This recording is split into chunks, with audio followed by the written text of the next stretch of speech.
Saya mengutip judul firman Tuhan ini dari akhir kata dari ayat ini, aku haus. Saudara dikasih Tuhan, hari Paskah adalah hari pengorbanan, di mana sesungguhnya dan seharusnya saya, saudaralah yang harus disalibkan di atas bukit Golgota. Setelah disalibkan, dibuang ke neraka, dibakar sampai selamanya. Itulah sebenarnya upah dari pelanggaran-pelanggaran kita selama ini. Tetapi Yesus berkata, jangan manusia dihukum, jangan manusia disalibkan, tapi biarlah aku saja yang disalibkan dan bebaskanlah mereka. Jadi hal inilah yang terjadi. Yesus disalibkan, kita dibebaskan. Berarti kita berutang nyawa kepada Tuhan. Saudara dikasih Tuhan, haus adalah pertanda butuh air. Itu yang diucapkan Yesus di kayu salib menjelang kematiannya. Bila terlalu lama tidak dapat air, maka seseorang akan mati. Kata-kata ini diucapkan Yesus di atas kayu salib. Betapa hausnya ia sebelum dia mati. Haus sekali. Haus ya. Ada 3 di sini haus yang dia rasakan, kata haus itu. Pertama, karena darahnya memang sudah mau habis. Jadi dia haus ya. Haus sekali. Keringatnya habis. Rasa sakit yang tak tertahan harus ditahan. Itu membuat dia sangat haus sekali. Jadi pada waktu dia haus itu, dia harapkan seseorang memberikan air dengan hati yang tulus. Namun tidak ada. Itulah haus ya. Tapi apa yang diberikan oleh tentara Romawi? Dia berikan air anggur asam.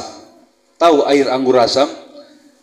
Itu adalah air atau minuman yang diminum oleh tentara Romawi. Kalau kita sini tua, yang biasa diminum oleh orang-orang pasaran begitu, preman-preman.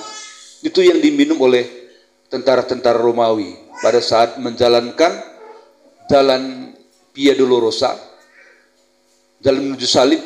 Haus tentara itu diminumnya. Lalu pada waktu Yesus tersalib, dia berkata, aku haus. Datanglah tentara Roma itu. Dia berikan tua itu, begitu kira-kira ya. Itu yang dikasihnya.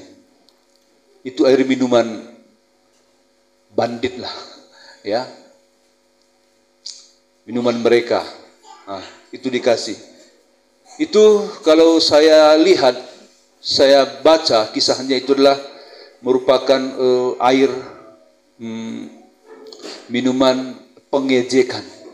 Ini dah begitu ya. Yang Yesus harapkan hari itu adalah air yang benar-benar diberikan dengan hati yang tulus. Namun tidak ada. Terus kedua, haus yang Yesus rasakan itu adalah haus seseorang yang akan membuktikan dia benar-benar mengasihi Yesus. Ini semua orang yang pernah mengenal Yesus di zaman dia hidup. Ada yang dia sembuhkan, ada 5.000 orang dia beri makan, ada 4.000 kelompok lagi dia beri makan, ada 10 orang sakit kusta, dan banyak lagi mujizat-mujizat. Murid-muridnya itu dia haus kasih mereka di atas kayu salib. Tetapi waktu dia berkata aku haus, mereka tidak hadir di situ untuk memberi rasa kasihan yang tulus dari dalam hati. Tidak ada. Yang paling vokal pada waktu itu berbicara, guru, walaupun mereka semua ini gugur imannya, tapi aku tidak.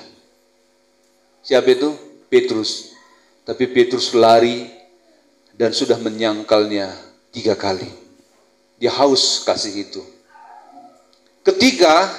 Yang ketiga adalah Yesus haus karena Allah meninggalkan dia. Kita lihat Matius pasal 27 ayat 26. Coba tampilkan Matius 27 ayat 20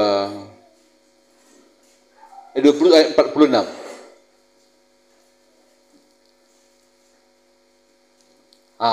Ini haus yang ketiga. Kira-kira jam 3 berserulah Yesus dengan suara nyaring. Eli, Eli, lama sabachthani. Artinya, Allahku, Allahku, mengapa engkau meninggalkan aku? Dia haus sekali kasih Bapanya pada waktu itu. Dia ingin Allah, Bapanya itu menemani dia di kayu salib. Tetapi Bapa meninggalkan dia. Kan jelas ini. Kira-kira jam 3 berserulah Yesus dengan suara nyaring, Eli, Eli, lama sabachthani. Artinya, Allahku, Allahku, mengapa engkau meninggalkan aku? Bapa pun meninggalkan dia. Jadi dia sendiri. Karena Bapa meninggalkan dia, dia mati. Dia haus sekali. Tetapi sengaja Allah mundur dari dia. Berapa hari? 3 hari. Kenapa Allah mundur? Karena itu telah dinubuatkan bahwa Yesus harus mati selama 3 hari. Hanya dengan dia mati 3 hari, maka sempurnalah karya penyelamatan itu. Katakan amin, saudara. Sempurna. Tapi di hari yang ketiga, Bapa sendiri datang untuk membangkitkan dia. Dan Allah berkata, bangkitlah. Pekerjaanmu telah selesai. Sekarang dan seterusnya untuk selamanya. Itu tergantung daripada manusia yang kau tebus itu. Kalau dia menghargai pengorbananmu, dia mendapat hidup yang kekal. Tapi kalau tidak, itu sudah pilihan mereka sendiri. Amin, saudara. Jadi keselamatan kita sudah selesai dikerjakan. Kita hanya disuruh berjalan di dalamnya. Sebelum Yesus mati, kita nggak bisa berjalan di dalamnya. Tetapi setelah dia mati, pintu ke surga bagi semua manusia telah terbuka. Dan siapa yang rindu, dan siapa yang fokus ke sana, dia bisa ke sana berjalan bersama dengan Yesus. Saudara dikasih Tuhan, mengapa Yesus katakan haus? Ya, karena memang itulah yang paling dia rindukan. Pertama-tama adalah haus akan kasih manusia. Dan sampai hari ini, Yesus masih haus akan kasih kita. Besok, lusa dan seterusnya, dia haus kasih kita. Dia rindu kasih kita. Dia rindu kita menunjukkan kasih kita kepada dia.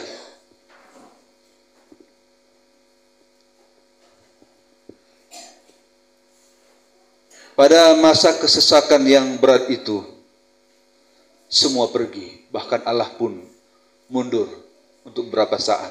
Ya. Allah menyembunyikan diri dari dia 3 hari. Dan setelah itu dia bangkit. Dan bukti dari kebangkitannya, dia menunjukkan dirinya selama 40 hari kepada semua orang. Bahwa dia benar-benar hidup, bahwa dia benar-benar Allah, bukan hanya manusia saja. Jadi Yesus telah membuktikan kasih-Nya kepada kita dengan memberikan nyawanya. Jadi hanya Yesus yang sanggup memberikan nyawanya, dan setelah memberikan nyawanya, dia mengambil apa yang dia inginkan. Bisa dia ambil. Kalau manusia enggak bisa setelah mati mengambil yang dia inginkan, enggak bisa. Contohnya, kalau ada seorang anak lajang, ini cerita lama, dia bilang sama seorang anak gadis, "Dek, aku akan pertaruhkan nyawaku untuk mendapatkan kamu. Aku mau mati untuk dapatkan kamu." Ini kata-kata ini memang sangat istimewa bagi seorang gadis. Kalau itu tulus dia ucapkan dari hati, aku mau mati berkorban untuk kamu. Ternyata satu waktu gadis pacaran ini mendapatkan masalah. Lalu laki-laki ini mau berkorban untuk mendapatkan dia sesuai dengan janjinya. Waktu dia mau selamatkan perempuan itu, dia mati di tangan bandit, di tangan penjahat. Mati dia. Jadi waktu dia mati, gadis itu lari. Jadi laki-laki ini membuktikan cintanya. Tapi setelah dia mati, apakah dia dapat gadis itu? Tidak. Gadis itu hanya menangis, aduh tulusnya cintamu. Kau rela berkorban mati demi aku. Berapa hari perempuan itu nangis? Seminggu paling kan? Apakah dia dapat perempuan itu? Enggak, dia udah mati. Jadi kalau dia sudah berkorban untuk gadis itu dan dia mati, gadis itu nanti apakah temani dia sampai mati? Enggak. Kalau dia mati, ya sudah. Gadis yang dia selamatkan itu akan mengambil laki-laki lain jadi jodohnya. Jadi sia-sia dia mati untuk gadis itu. Karena gadis itu akan melupakan dia. Tapi Yesus berkata kepada gerejanya, aku mati, aku mau mati, aku akan berkorban untukmu sampai mati. Hanya Yesus yang bisa lakukan ini. Kenapa hanya dia? Karena dia Allah. Waktu dia mati, dia buktikan kasihnya. Dia menyelamatkan kita dari tangan maut, dia mati. Apakah dia dapat kita? Belum, waktu dia mati belum. Waktu dia bangkit di hari yang ketiga, kita didapatkannya. Dia bisa mengambil apa yang menjadi cita-citanya sebelum mati. Amin. Dan itu dia dapatkan setelah dia mati. Jadi jangan percaya ya. Anak gadis kepada anak lajang, aku akan berkorban katanya. Kalau dia berkorban, kau nggak suka lagi dia, karena dia mati. Paling Anda hanya mengenangnya seminggu, 2 minggu, setahun kalau belum kawin. Kalau kalian nanti sudah kawin, suamimu marah, ngapain kau terus ke makamnya itu? Kalau nggak sama dia aja kau kawin katanya kan. Dan nggak boleh lagi seorang gadis sudah kawin selalu membicarakan laki-laki yang pernah berkorban untuknya karena sudah ada seseorang di sampingnya menjadi suaminya. Enggak. Bisa. Saudara dikasih Tuhan, dia memberikan nyawanya untuk kita.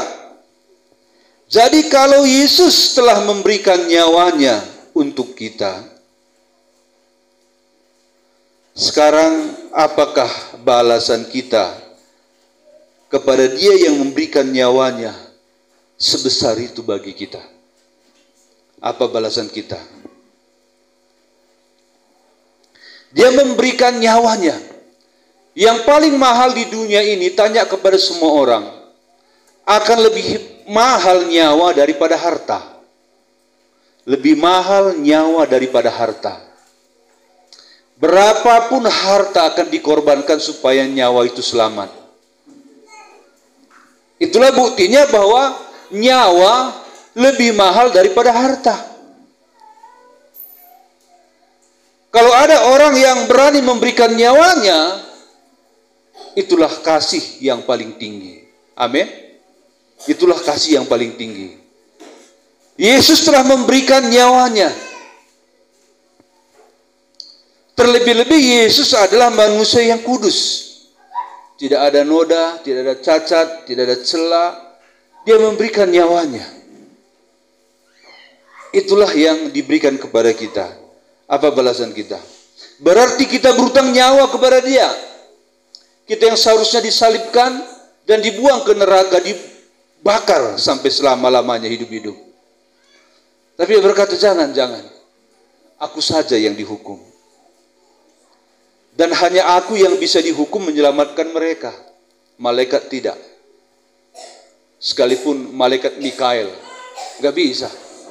Hanya Yesus yang bisa mati di atas bukit Golgota, memberikan keselamatan kepada kita, yang lain tidak.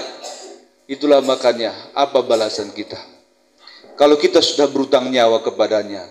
Seharusnya kalau kita berutang nyawa, maka nyawa kita berikan, ya kan? Iya. Kalau saudara berutang, kepada seseorang 1 juta,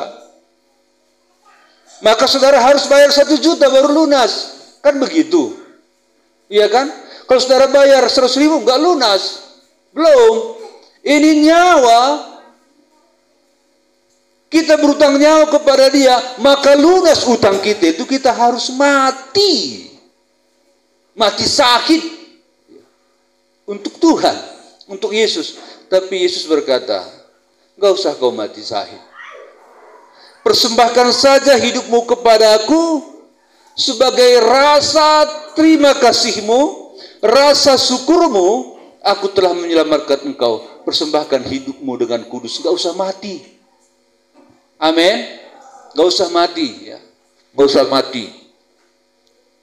Karena nggak semua orang sanggup mati untuk Kristus. Nggak semua. Saya pun saya rasa nggak mampu mati untuk Kristus.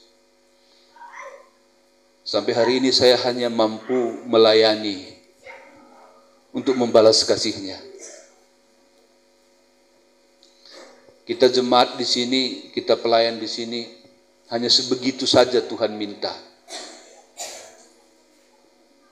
Tapi betapa pelitnya manusia membalas kasih yang sehebat itu.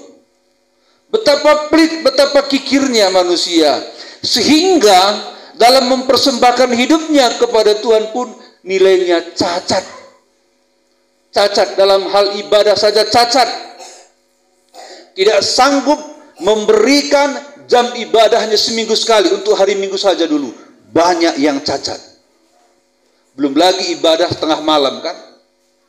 Itu saja banyak yang cacat. Padahal Yesus telah mati baginya di atas bukit Golgota.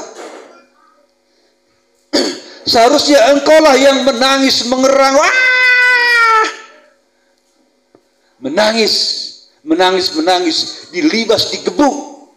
Engkaulah yang seharusnya tersalib di sana. Dan setelah itu dimasukkan ke neraka, roh kita, tondi kita dibakar dengan api yang kekal.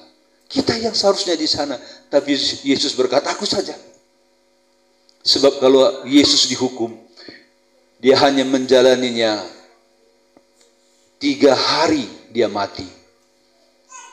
Selama 33 tahun setengah dia menderita jadi manusia. Dan puncak dari penderitaannya 3 hari mati. Cukup untuk menanggung dosa manusia. Kenapa? Karena dia adalah Allah dan yang suci. Kalau kita tadi menanggung dosa kita, selamanya kita di api neraka. Selamanya, saudara. Banyak yang cacat.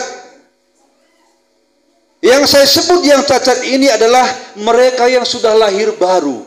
Mereka yang sudah mengenal Yesus. Mereka yang sudah menangis di hadirat Tuhan dan mengaku betapa besarnya anugerah-Mu. Betapa besarnya kasih-Mu. Dan setelah itu, dia asal-asalan mengerjakan keselamatannya. Tapi karena Yesus kita baik, dia selalu berikan kesempatan yang kedua kepada kita. Untuk kita memperbaiki tingkah laku kita, kasih kita kepada Tuhan. Haleluya. Saudara dikasih Tuhan,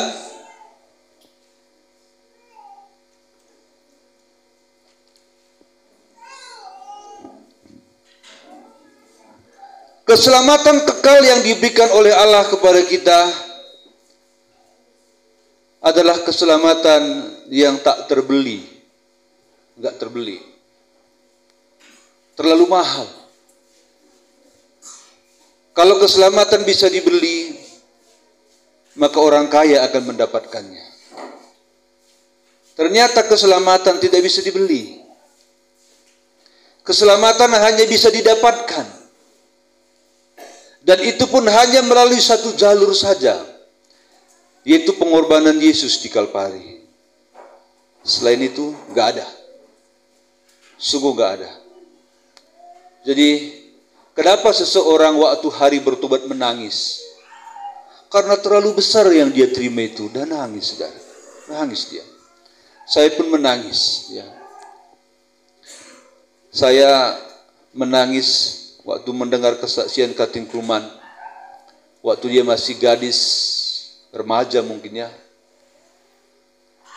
Waktu dia itu di ibadah di gerejanya di desa, Dia menangis di jamaah Tuhan dan dia berkata, oh sungguh air mataku banyak sekali mengalir dan tak terhentikan pada waktu itu.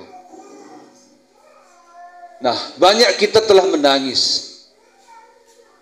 Menerima itu terlalu besar memang. Nggak layak. Jadi layak. Nggak layak jadi layak. Menangis kita. Tapi seringkali kisah kasih dengan Yesus itu berakhir di situ. Di KKR besar seringkali ditantang. Semua yang mau selamat maju ke depan. Maju. Kalau kita perhatikan semua menangis, saudara. Ada yang tidak saja. Kalau lihat dari cara nangisnya, ini pasti petobat hebat nanti ini. Ternyata bukankah mengikut Tuhan setelah kita menerima Yesus sebagai Tuhan dan Juru Selamat, berarti kita sedang dan sudah memasuki perang baru? Pengujian-pengujian iman akan datang.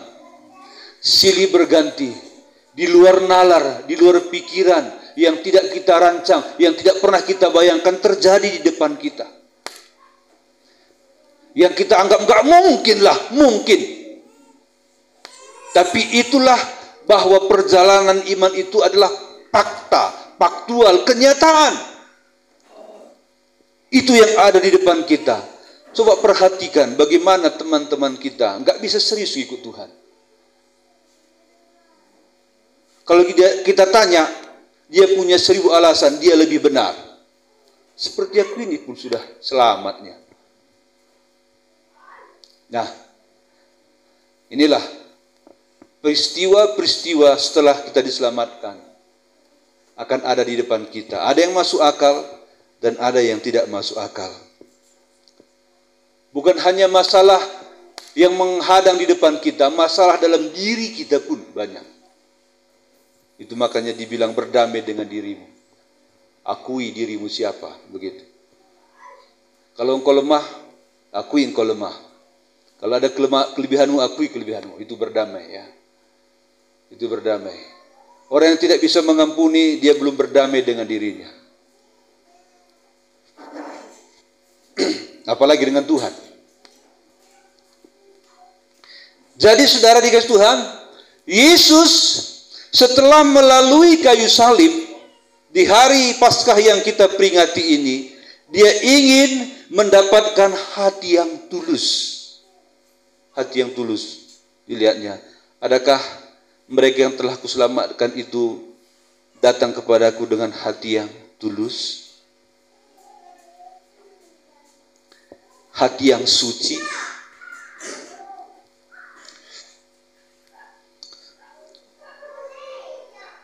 Adakah mereka yang datang dengan tulus dalam melayani, dalam memberi? Adakah tulus? Dan kalau Tuhan cari hati yang tulus itu, adakah dia dapati di gereja ini? Ada ya? Ada yang belum bisa, ada yang sudah bisa. Kata tulus itu adalah segenap hati. Gak neko-neko hatinya kepada Tuhan. Kalau memang dia bisa beri 2000, cuma itu kekuatannya, itu tulus namanya. Ya. Ke gereja itu, adakah tulus hari Minggu? Benar-benar dia persiapkan dirinya. Besok hari Minggu, umpama. Jadi hari ini aku persiapkan seluruh keluargaku. Ya. Siap-siap ya. Siap-siap. Besok kita menghadap Tuhan sekeluarga. Ya. Ini memberi hati yang tulus, waktu yang tulus. Ini enggak gereja kita, gereja nak. Tapi aku jemur padi dulu di sana ya. Gereja sambil jemur padi. Datang hujan, pas lagi khotbah. Nah ini saudara, hatinya pun dua waktu ibadah. Kainnya di luar. Tur katanya Guntur, lari dia bilang satu-satu. Ada yang ibadah, makan dulu ke rumah, baru datang lagi. Saudara, itu bukan dengan waktu yang tulus diberikan kepada Tuhan. Bukan, saudara. Selama 2 jam, kita lupakan diri kita. Kita ingat Tuhan, amin. Amin, saudara. Lupakan diri kita, besarkan nama Tuhan, sembahyang. Lupakan diri kita, besarkan nama Tuhan, sembahyang. Lupakan diri kita, besarkan nama Tuhan, sembahyang. Oh, sembahyang. Yesus Kristus Tuhan. Nah, artinya saat kita masuk hadirat Tuhan, lupakan diri kita itu, lupakan masalah kita. Lupakan uang kita berapa di bank. Lupakan suami kita. Lupakan anak kita, lupakan istri. Ingat Tuhan, 2 jam kok. Ada orang di gereja selama 2 jam gak bisa tenang. Kalau dia tenang, pikirannya melayang-layang. Sampai di Arab, sampai di Tongging, sampai di Bali. Ingat Tuhan, ingat anak di luar negeri, ingat anak di luar daerah. Bisa begitu. Ingat di ladang. Tumbuh enggak kol yang kutanam itu kemarau? Lupakan diri kita dengan tulus. Saudara dikasih Tuhan, inilah yang dinanti-nantikan Tuhan sampai hari ini. Dia haus akan kasih-Mu. Kasih yang tulus dari dalam hati. Bila dia mencari sekali lagi, dia temukankah kasih setulus itu di hati kita?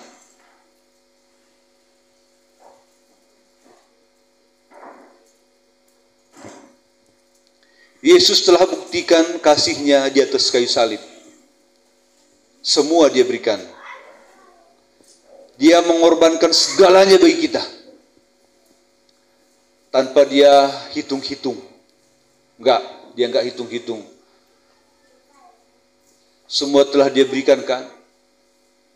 Matahari, air, udara. Untuk hidup yang sementara ini pun sempurna, dia berikan. Terus dia lihat, hidup manusia tidak hanya di dunia ini, tapi manusia harus hidup setelah dia mati. Jadi kalau manusia harus hidup setelah mati, maka aku harus siapkan hidup mereka setelah mati. Kita kan nggak ngerti itu. Apalagi sebelum kita mengenal Tuhan, gak sanggup kita menjangkau dunia yang akan datang. Sehingga orang yang tidak mengenal Kristus gak bisa paham ada dunia di balik kematian. Susah mereka paham. Kalaupun mereka paham, mereka tak mampu untuk berjalan ke sana kecuali mereka masuk ke jalan keselamatan. Gak mampu. Itulah sebabnya sebelum dunia diciptakan, Allah Bapa, Anak dan Roh Kudus di sorga telah merancang bahwa manusia satu hari akan jatuh ke dalam dosa. Jadi manusia itu tidak bisa lagi mati, sama seperti kita. Kita kekal, manusia pun kekal. Jadi prospek ataupun masa depan di dunia telah selesai kita rancang. Ya. Telah selesai, tinggal manusia untuk membudidayakan ciptaan ini. Dia bisa hidup di dunia ini dengan bahagia. Tapi setelah kematian, ada lagi hidup, mari kita rancang. Nah, dan rancangan itu, dia rancang di surga 2000 tahun yang lalu. Rancangan itu berjalan satu persatu. Semua yang dirancang itu akhirnya sampailah 2000 tahun yang lalu Yesus lahir. Dan setelah dia lahir, rancangan itu sampai, dia mati di kayu salib. Dia mati di kayu salib itulah yang menghubungkan dunia dengan surga. Katakan amin, saudara. Jadi Yesuslah jembatan antara dunia ke surga. Pada waktu malam, Yakub dalam kesesakannya, dia bermimpi dari bumi ada tangga naik ke surga. Dia lihat malaikat naik turun. Itu mimpi yang dahsyat itu sebenarnya. Cuma kita nggak bisa membayangkan bagaimana rupanya mimpi itu. Coba bayangkan antara bumi dan surga ada satu hubungan tangga. Dia lihat naik turun malaikat. Tangga itu adalah Yesus yang menghubungkan bumi, dunia ke surga. Itu telah digenapi 2000 tahun yang lalu. Yesus mati di atas Golgota. Waktu dia bangkit, jalan ke surga sudah ada. Dan jalannya hanya Yesus. Amin, saudara. Hanya Yesus. Jadi berbahagialah kita yang telah menerima dia sebagai Tuhan dan Juru Selamat kita. Hargai itu lebih daripada engkau menghargai dirimu. Amin. Amin, saudara. Mana lebih mahal Yesus daripada kita? Yesus, ya. Berarti Yesus harga mati. Amin. Bagaimana yang dimaksud harga mati? Harga mati itu nggak bisa ditawar. Ada orang jual mobil atau kain dipajak. Datang orang tawar. Berapa harganya baju ini? 15 juta. Ditawar orang itu. Coba kurangi 1.000 rupiah. Enggak, ini harga mati. Langsung dia bilang, kalau enggak mau beli 15 juta, pergi. Yesus adalah harga mati yang tak bisa ditawar dalam hidup kita. Amin. Enggak bisa ditawar. Dinaikkan harganya enggak bisa. Harga mati. Yesus harga mati di hatiku dan di hati saudara. Ini saja firman Tuhan pada kita.